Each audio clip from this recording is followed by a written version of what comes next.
Video பார்க்குற உண்மையான உள்ளங்கள் எல்லாருக்கும் காலை வணக்கங்க. எல்லாரும் எப்படி இருக்கீங்க? எல்லாரும் நல்லா இருக்கீங்களா? எல்லாரும் நல்லா இருப்பீங்கன்னு சொல்லிட்டு நம்புகிறேன்.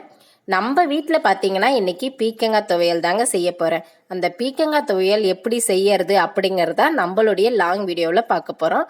நம்மளுடைய வீடியோவை இப்போ தான் ஃபஸ்ட் டைம் பார்க்குறவங்களா இருந்தால் மறக்காமல் நம்மளுடைய சேனலை சப்ஸ்கிரைப் பண்ணி வச்சுக்கோங்க. அடுத்து வீடியோவை ஸ்கிப் பண்ணாமல் பாருங்கள். வாங்க என்னென்ன எடுத்து வச்சுருக்கன்றதை பார்க்கலாம். ஒரு 4 வரமிளகாய் எடுத்து வச்சுருக்கேன். இஞ்சி கொஞ்சம், பூண்டு கொஞ்சம் எடுத்து வச்சுருக்கேன். பச்சை வெங்காயம், சின்ன வெங்காயம் எடுத்து வச்சுருக்கேன். அடுத்து பார்த்தீங்கன்னா தக்காளி ஒரு 4 எடுத்து வச்சுருக்கேன். இப்போ வந்து பீக்கங்காயை வந்து நம்ம க்ளீன் பண்ணி கட் பண்ணி எடுத்துக்கலாம். நம்ம வந்து காரக்குழம்பு வைக்கிறதா இருந்தால் இந்த பீக்கங்காயை வந்து மேலே தோலெல்லாம் செதுக்கலாம். நான் வந்து இப்போ துவையல் செய்கிறதுனால அது தோலெல்லாம் செதுக்கணும்னு கிடையாது. அப்படியே தான் கழுவிட்டு அப்படியே கட் பண்ணுறேன். இந்த மாதிரி பார்த்து சிறுசாக கழுவிட்டு க்ளீன் பண்ணி எடுத்துக்கிட்டு கட் பண்ணி வச்சுக்கோங்க.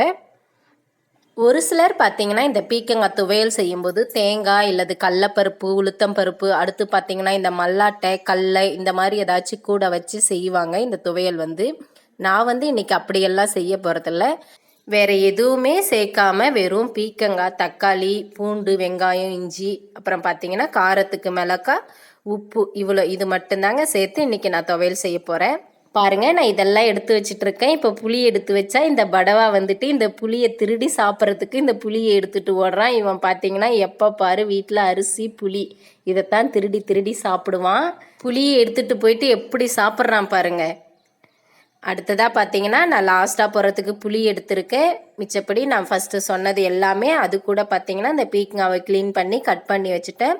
இப்போ வானலை நல்லா காய வச்சு அதில் கொஞ்சம் எண்ணெய் விட்டு எண்ணெய் காஞ்சதுக்கு அப்புறம் பார்த்தீங்கன்னா இந்த காஞ்ச மிளகாயை போட்டு அதுக்கடுத்ததாக பார்த்தீங்கன்னா இந்த பூண்டு இஞ்சியும் போட்டு அதுக்கப்புறம் பார்த்தீங்கன்னா இந்த வெங்காயம் போட்டு இது மூணுமே லைட்டாக நல்லா வதங்கட்டும்னு சொல்லிட்டு ஓரளவுக்கு லைட்டாக வதங்கினதுக்கு அப்புறம் பார்த்தீங்கன்னா அடுத்ததாக நம்ம கட் பண்ணி வச்சுருக்கோம் இல்லைங்களா, அந்த பீக்கங்காயுமே போட்டுக்கலாம். அந்த பீக்கங்காயை போட்டு ஒரு கிளறி விட்டுட்டு உடனே பார்த்தீங்கன்னா தக்காளியுமே போட்டுடுறேன். தக்காளியை போட்டு நல்லா இப்போ நல்லா வேக வைக்கணும்.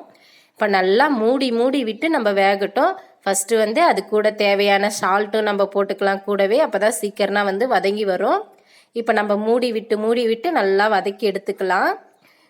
இது வதங்கிறதுக்கு பார்த்தீங்கன்னா கொஞ்சம் லேட்டாக தான் ஆகும். ஏன்னாக்கா இது பீக்கங்காய் வந்து சீக்கிரமாக வெந்துடும். ஆனால் இருந்தாலுமே இந்த தக்காளி எல்லாம் நல்லா செவந்து நல்லா வதங்கணும் இல்லைங்களா, அது வதங்குற வரைக்கும் நம்ம இந்த மாதிரி மூடி வச்சு வதக்கி எடுத்துக்கலாம். இப்போ பாருங்கள் ஓரளவுக்கு நல்லா வதங்கிடுச்சு.